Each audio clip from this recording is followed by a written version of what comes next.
First Take is brought to you by Goodyear, tires with a strong tradition of superior performance.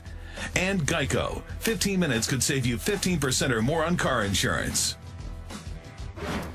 Get up for College Game Day, built by the Home Depot, Saturday morning live from Clemson, South Carolina. It all starts at 9 Eastern on ESPN and on Watch ESPN. This will be the second all-time meeting between five-time MVP Peyton Manning and 2012 MVP Adrian Peterson. Manning's Colts defeated Peterson's Vikings 18-15 in Week 2 of 2008. Manning threw for 311 yards and a touchdown, while Peterson had 29 rushes. Wow, that's a lot, for 160 yards. In the past 7 seasons, these two have taken home 4 NFL MVP honors, despite each of them missing most or all of one season. Very, very impressive. Stephen A., who wins this weekend, Peterson or Manning? Well, I think Manning wins this game because Manning doesn't have to go against his defense on a Sunday afternoon. Adrian Peterson, Minnesota got bright after giving him the ball just 10 times in the first game. They've given him the ball 49 times over the last 2 games. Got a 134-yard performance against the Detroit Lions and rushed for like 126 last week against San Diego. And obviously Teddy Bridgewater keeping the turnovers to a minimum, so the Vikings deserve respect for that. But Peyton Manning is Peyton Manning. Still got Emmanuel Sanders, still got Demaryius Thomas, okay? His running game's got to step up with C.J. Anderson and Ronnie Hillman. They got to run the football. They're only 18th in terms of their passing offense. But that Denver Broncos defense, Skip, they're the 3rd-ranked defense in the NFL. They are number 1 against the pass, number 6 against the rush. DeMarcus Ware got 3.5 sacks. Okay, you look at this secondary with Akeem Talib and Chris Harris. Chris Harris is a guy that's been on our show. He is big time, and we all know what Akeem Talib can do when healthy. His durability is always a question mark. His ability is never a question. You combine that with the rest of the defense, the way Von Miller is going after the quarterback, DeMarcus Ware is going after the quarterback, the way they're playing as a unit.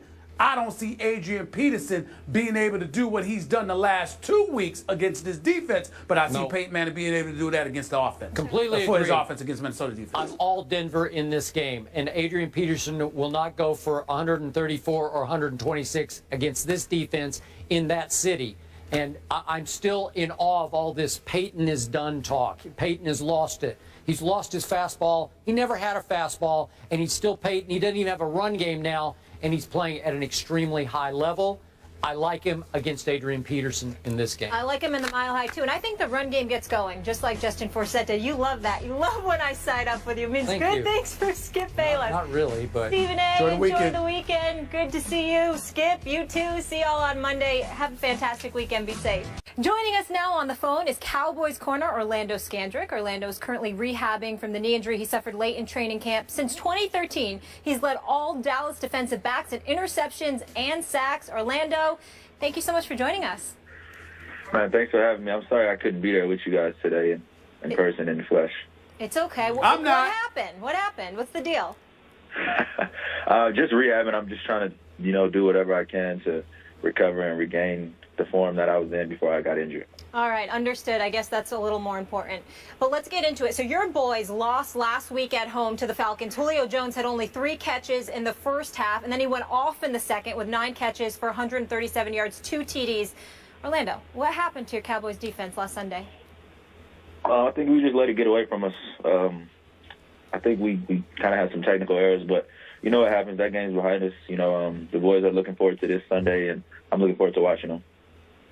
Stephen A., give me just a second with my friend, my friend Orlando, because he has a bone to pick with me. Because when he went down in training camp, even though I had called him all of last year the best player on my Cowboy defense, I couldn't just jump off the horse at that point and say all is lost. So I started saying, wait a second, it's not like he's Deion Scandrick. As good as Orlando is, he's not Deion Scandrick. So I'm going to hang in with my Cowboys. But Orlando Scandrick did not like that. So the floor is yours, Mr. Scandrick.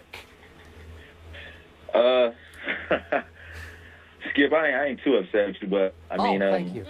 I think it was a loss for our team. It was a tough loss for me, and I think some players are players that depending on like how you look at it, you can't replace them. It's not just what I bring, to the defense, but it's what you bring to the team from a leadership standpoint, just from an experience standpoint. But I don't really have a bone to pick with you. I just feel like you was talking about when you said that. Well, I got that, and I will be the first to admit I missed you during the second half last Sunday at Jerry World because you would have made a difference on Julio. I'm convinced of that, so I will give you that much. Thank you very much.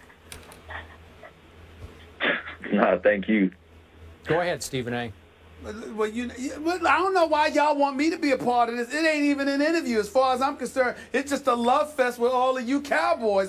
Look, Orlando Scandrick, you can play. You're a friend of the show. You know I got love for you, bro. But I have no love for your team. I think y'all are average, even though you've got elite talent. Somehow, some way, something will happen to get in the way. I'm sad, very much so, in all seriousness, that you got hurt. And I don't root against you individually, and neither my boy Dez, because I love me some Dez Bryant.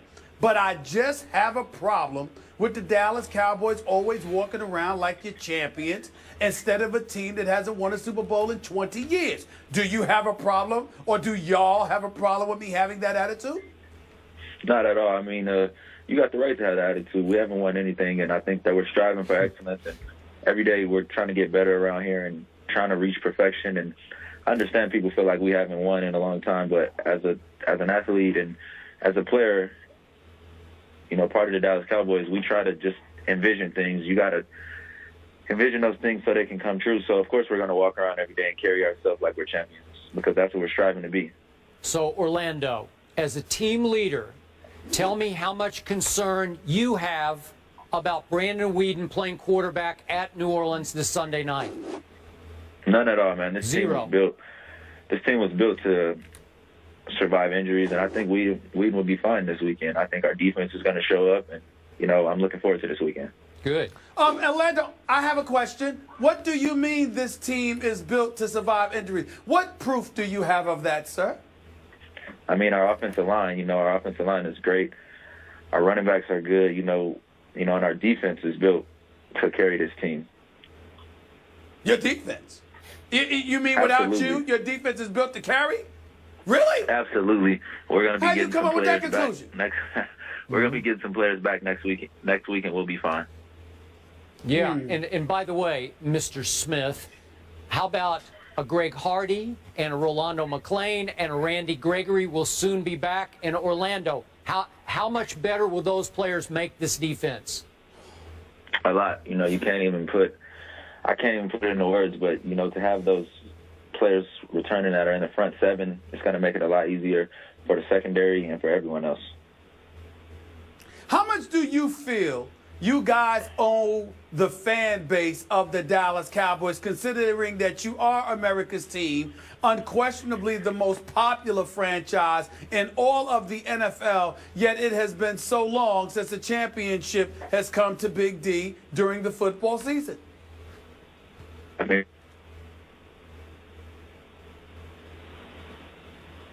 lose him? Orlando. Hello? I think we might have lost Orlando. Yeah, I'm not surprised. That was a very balanced interview. We had the hater and the lover. Yep. I really enjoyed it. I like Orlando. I like a lot of guys on the Cowboys. It's just that the uniform, the star, and the helmet, and at midfield, and more importantly, the pathetic Cowboy Nation. It makes me sick to my stomach walking around like they've won something, for crying out loud, sullying the mantra and the legacy of this great nation of ours, who's known for being a winner, but somehow the Cowboys are America's team without a championship in the last 20 years. Makes me sick to my stomach. That's right, I said it. Okay, but it was nice for Orlando to come on the show. Right now. I got nothing but love for Orlando. Yeah. And my man Dez, I ain't talking about you, Dez. I ain't talking about you. You know what? How's Joseph Randall doing, by the way? Wait, the guy who touched the ball the first 3 times and nearly scored all 3 times? That guy? You know what's going on here? Beneath all that bluster that you just heard from that man, beneath all that bloviation is nothing but fear. Because he knows that as I get all my players back on defense, and then pretty soon I'm going to get Dez back, and I'm going to get little Tony Romo back, and you know and I know, Super Bowl, here we come. You know it and I know it, and you are scared to death of it. Hey, Skip, say those names again, because you said those names and then said if when they get back, you're assuming they're going to stay back. You sure? They will stay back. Are you sure? Yeah. They'll stay back, stay in your psyche, and they will haunt you from about December on.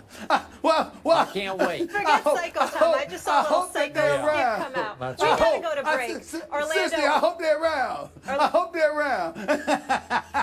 Orlando, thank you for joining us. Yeah. We wish you a speedy recovery as well. Orlando, not Deion Scandrick. There's a hurricane. He's out of control today. Yes, he is. Headed towards the East Coast this weekend, but as of right now, Philly and Washington are still scheduled to play Sunday. We'll discuss that after the break. Stephen A.'s having a good old time.